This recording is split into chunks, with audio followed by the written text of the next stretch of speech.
I love tabletop board games. There's just something so satisfying about handling all the little game pieces and really feeling connected to what you're playing. It is my dream to one day make a tabletop game. Well, as I always say, you'll never get anywhere if you don't just dive in headfirst and try it. So, I've set myself a challenge. It is currently Friday the 26th of January, and in exactly 1 week's time on Friday the 2nd of February, I am going to have made a tabletop board game. It might be bad, might be, it will be bad, but also, as I like to say, through limitation comes innovation. So if we're gonna do this, and we are going to do this, we're gonna need a schedule. I know, boring, boo, we hate schedules. I need something to keep me on track here, otherwise it's gonna be 6 days of me just spitballing ideas, and then it'll leave me 1 day to design it and I'll be screwed. Now I don't exactly know what I'm doing here, but this is what I'm thinking. 26th of Jan, concept. 27th of Jan, creative ideas. What makes it fun? 28th of Jan, specific mechanics. 29th of Jan, more specific mechanics. 30th of Jan, make prototype and test. 31st of Jan, redesign any flaws that may have occurred. 1st of Feb, playtest again. 2nd of Feb, the end. Have something playable. That seems kind of doable, right? Right? Over Christmas, a group of us played a very simple memory game. We had these cards and we had to flip them to uncover the matching pairs. It's a very simple match and keep game that has existed for the longest time. It's sometimes called concentration, but also sometimes memory, matchup, matching pairs, or even just pairs. Well, this has actually been stewing on my mind a bit. Could you start with this very basic framework of a memory game, but then build upon it to add more strategy? What if there were certain tiles that are more desirable and you want to flip them as soon as possible? What if there were some tiles that under no circumstance do you want to flip? They could have fun and silly buffs and debuffs that affect the state of gameplay. And considering I have only 1 week, I think that's where I'll start. I don't have enough time to make the Settlers of Bozotopia, but I think I might be able to pull this off. Which for now, maybe we just call it Fuji's Flip Parade. We'll change the name later. So I started by telling Sophie my initial ideas, and then we worked together to sculpt out the core of what this game would be. And I think we've actually got something pretty funky here. Here is my pyramid of game design importance. At the very top, the most important thing is the core game mechanic, which is to use your memory skills to uncover pairs to gain points. Underneath that, the next important thing is the player base. Who is this aimed at? Well, I'm definitely keen for this game to be something that is easy to understand, something that is accessible for a wide range of ages and skill levels. But then at the bottom, something that is important but maybe not as important as the other two things is the selling point. What makes this game appealing visually, theme-wise? What makes it fun and engaging? I want it to be a little silly. Maybe some of the game mechanics can be a little fun and silly. I'd like it to be unique, a game that obviously doesn't exist already. And theme-wise, I think we're definitely gonna lean into the cat stuff. We've already been thinking of tons of fun cat ideas. The temporary name of the game has already changed from Fuji's Flip Parade to Chaos Cat. Again, it's a working title. So, what is this game? Why is it fun to play? Here's what we're thinking.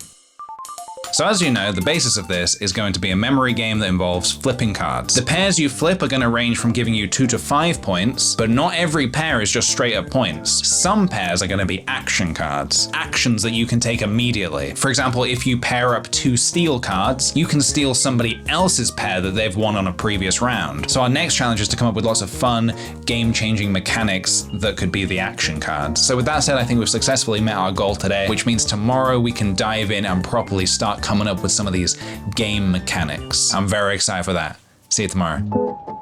So we've had a big brain dump session and we've written out all the ideas we've had for cards. We're not too worried at the minute about small details like how much certain cards are worth. That'll come later once we've had a chance to test the game and balance things out. Here are a couple of my favorite action cards we've come up with. We've got Cat vs Dog, or some variation of this, which is an action card that is worth 5 points, but you have to skip your next go, which in contrast to that is Cat Eyes, which gives you the ability to take another go right away. I like this one. We've got Cat Tower. When you flip this pair, you give it to the person who currently has the most pairs, and they get -1 point. It's kind of like a little punishment for whoever's in first place. We've also been thinking about our treat cards. I've got to be careful saying that word out loud, actually. Fuji is right there.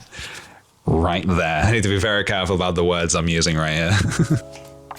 Then we also started thinking about a few ideas for bonus cards. The idea of the bonus cards is that they don't do anything immediately, but then at the end of the game, they do something depending on how many treats or how many actions you've collected. That's where we're up to. The next step is to start making physical versions of all these card ideas so we can test it out and see what works, what doesn't work, what do we like, what do we hate, and most importantly, what does Fuji think of it? Fuji, any thoughts?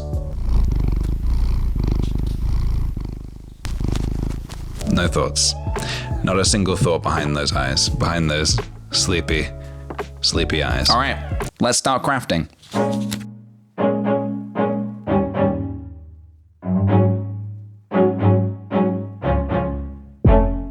So we spent the day preparing our cards, which was honestly really, really fun. At this stage, they were obviously incredibly rough because we were just making them out of cardboard. But right now, that's all we needed to test if this game actually worked. We put together some very quick designs for all the different cards, and we figured out a general layout, knowing that later on, all of this will definitely change. I have this pretty handy thermal sticker printer, which don't ask me how that works because I don't know the science behind it. I'm obsessed with this thing. 2024, the year of the sticker. Somehow it just does. And so we printed out a bunch of our designs to make sure that they were identical, because in the game where the cards need to be identical, they needed to be identical. So I think we've decided on a bunch of designs that we'll do for now. Let me talk you through some of those designs now. Night vision, that was my first idea for night vision, was sort of like a Mission Impossible kind of thing. We've got an empty bowl, cardboard box, the meow card, got present. Traditionally, when cats bring you a present, it tends to look like this. The scratch card, the big stretch, sneak attack. It's a little cat running away with a fish. This is the chaos card. We've got sticky fur, just a cat covered in absolutely everything. Cat fight, got a lucky cat. The tower. Please don't tip my tower over. The classic catnip banana and a catnap. We're gonna finish getting these printed into little card versions of themselves. All right, let's go. We were definitely going back and forth quite a bit on the rules and particular wordings of cards. You've got to imagine your player knows nothing. Your player might be a babby. This might be their first day in the world. You can't leave anything open for interpretation. Also, this game's not aimed at babies, but you know what I mean. This is all expected at this part of the development stage though. Well, before us sits all of the components of our very first draft at our very first board game, Chaos Cat. Whoa! We even have the titular focus. Tit. Focus on the... Maybe if I go other way. There we go. The titular Chaos Cat card. That's all I want to say. Does it function as a game? We currently do not know. We need to test it to find out. I can see the bones of it. It looks cute. It's got a cute vibe as well. Yeah. Meow. Let's test this bad boy and see all the things that are wrong with it. And who's gonna win? Well, hang on a minute. Oh my god, oh my god. The person who goes first is the person who last saw Fuji, which I think is actually you. Okay. First player of Chaos Cat. Yeah, treat and... So there you go, instant treat. Okay. Oh, we've already had Chaos Cat. Oh, okay, it's our first Chaos Cat, so... Cat tower. No, don't topple me. Give to the player with the most points. That's me. Sorry. So I have 2 negative effects now. I worked out that I got 32 points. How much did you get? 27. Okay, so closer than I thought. I liked Meow. I liked that we both raced to shout Yeah, Meow. that was That was fun. I think Chaos Cat was exceptional. I liked Chaos Cat, yeah. Well, it wasn't actually a complete disaster. Like, I think it played like a memory game tends to play, just with a bit of added like strategy, which is kind of what we wanted. Yeah, it needs a little bit of fine tuning, quite a bit of fine tuning, but not bad for a first attempt. Did you have fun? I had fun. I lost, so. But if you play games with PJ, and if you play with PJ, you know. All right. That there's always something happening under the table. So, yeah.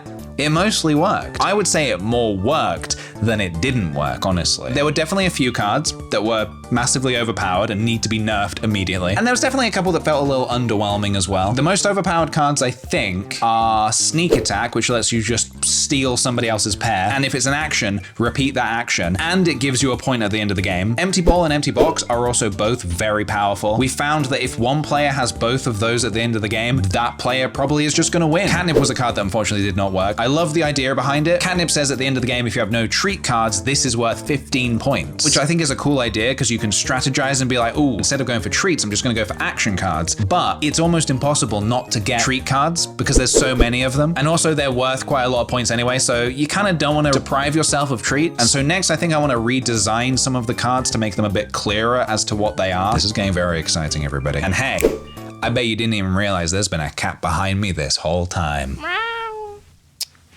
And so, after a few more tweaks and tests to the gameplay and the artwork, we have reached the end. It is Friday, the 2nd of February, and as I said 1 week ago, in exactly 1 week's time on Friday, the 2nd of February, I am going to have made a tabletop board game. So, is it true? Did this experiment work? Did I achieve what I set out to make? Well, this might surprise you, but hold up. Before we answer that, I realize that I've been talking a lot about the experience of making the game, but I've not really shown you what it really is. So let's take a little closer look at the game. So the core principle of the game is that it's a memory game, but it has an added strategy because there's a large chunk of the cards that do certain things when you match them. There are treats, actions, and bonuses, and they all do different things that affect the state of play. Let's take a little look at all the cards, starting with the treats. This is our very basic treat. It is biscuits, and a pair of these is worth 2 points. And there are 8 identical biscuits on the board. Next up, we have this toy mouse, which is worth 3 points, and there are 6 of these on the board. Next, we have the fish. And whilst there are 4 of these on the board, both sets of fish are actually different colors. These are worth 4 points each. And then, of course, the forbidden nectar itself, 5 points for mayonnaise. Because all cats love mayonnaise, question mark? Or is it just my cat that loves mayonnaise? Next, moving on to the actions. Like I said, there are some pairs that you flip that do things when you flip them, such as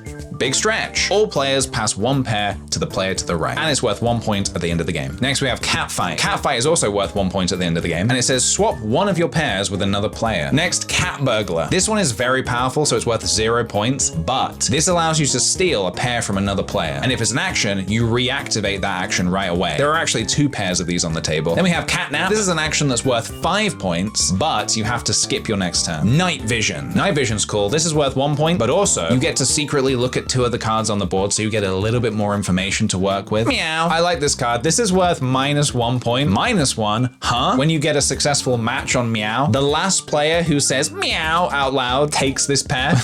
This one has been very fun and chaotic so far, so I like Meow. Sticky Fur. When you flip this, normally cards flip back face down, not Sticky Fur, no. This actually stays face up for the duration of the game until its pair gets revealed. It's worth 1 point. I kind of almost feel like maybe this should be a punishment and it should be worth -1 point. Lucky cat, you'd be very lucky to get this. Worth 1 point, and it lets you take another go straight away. Present. This is worth 2 points, and it says gift to the player with the least pairs. So whoever's kind of trailing behind gets a little present to help catch them up a bit. But then in stark contrast to that, we've got Fat Cat. Give this to the player with the most pairs. This is worth -1 point, but I think it should actually be -2. Scratch. Scratch is worth -1 point, and it just says give to any player. So you can choose who to target with this. And our final action, the titular Chaos Cat themselves. Chaos Cat is in the game. Chaos Cat is worth 1 point, and it says reshuffle all remaining cards, including Chaos Cat. So everything on the table gets completely reshuffled. So you thought you knew where something was, not when Chaos Cat appears. And then when Chaos Cat is the final pair, then you finally collect it and the game ends. We thought that felt like a fitting way to end the game. Then I mentioned we also have bonus cards, which we're still tweaking to make sure that they don't feel too overpowered. We have Empty Box and Empty Bowl. Empty Box says gain 1 point for every action pair you have at the end of the game, and Empty Bowl says gain 1 point for every treat pair you have at the end of the game. And that is all of the cards. If you want to hear me talk about this in more detail, there's going to be a video on my Patreon where I detail a lot of the making of all of this and really talk about how they interact with each other. So check that out if you're interested. Otherwise, back to conclusion, PJ. Did I achieve what I set out to make? Well, this might surprise you, but yes. Yes, I did. Let's take another quick look at my pyramid of game design. A lot of the decisions I've been making over the past week have all pointed back towards the most important part of this hierarchy, and that is that this is a memory game. This massively influenced and informed certain ideas that I had floated, because I would have to ask myself, does this align with this being a memory game, or does it drift a bit too far away? Next, I said I wanted to aim this at a player base of a wide range of ages and skill abilities, so I really honed in on making it accessible and easy to just pick up and play without having to listen to tons of rules. Basically, everything you need to know is written on the cards themselves, so you don't really need to know anything other than the basic concept of the game before you start playing, so I'm happy with that. Then lastly, at the bottom of the hierarchy, I wanted a strong theme and some elements of strategy involved to make it an appealing game to people. I would say it definitely has a strong theme. Every single card is either a cat pun or cat related, so that all came out perfectly. I also really love the meow card that causes everybody to be a little bit more vocal and have to be like, well, hang on, I wasn't, you meowed last. Meow. Meow. Okay, Henry's the last, so he has to take it. I think the game could even use a bit more of that player interactivity in the future. I gave my patrons an early preview of this game on a live stream. But I would want to redraw like Chaos Cat, and it'd be like almost like bursting out of the box or something like that. And I collected some feedback, which was super helpful. They had some great ideas, ranging from making the game accessible to people who might be colorblind, to fun and interesting ideas of how you could display the points on the cards. So I'm gonna stick with it, I think. I'm gonna keep revising and making Chaos Cat better. And then at some point, maybe I might even do a little independent print of maybe 100 copies or something. So I'll let you know if and when that could occur. Like I said at the very top of this video, I have always wanted to make a tabletop board game. So I'm so happy that I finally stopped just thinking about it and dreaming about it, and I set myself a challenge to just do it, just make something. And so here we are a week later, and something now exists that did not exist a week ago. And that is incredibly exciting and rewarding, and it feels great. Thank you very much for watching this video. I hope you enjoyed seeing the creative process behind all of this. Please give this video a like and subscribe for more videos, and let me know, would you play Chaos Cat? Is this something that maybe you would be interested in playing? Also, please do check out my Patreon if you're interested in supporting these kinds of projects. Plus, in February, we're currently running an art challenge. I'm getting everybody involved to make a piece of art, and then we're going to look at it all at the end of February. So if you do check out the Patreon, come on into the Discord and get involved. It's a lot of fun. All right, everybody, stay rad, and I'll see you. No, I should sign this off like a cat. Meow, meow, meow, meow, meow, meow, meow, meow, meow, meow, meow, meow, meow, meow. Listen up, listen up, listen up, listen up.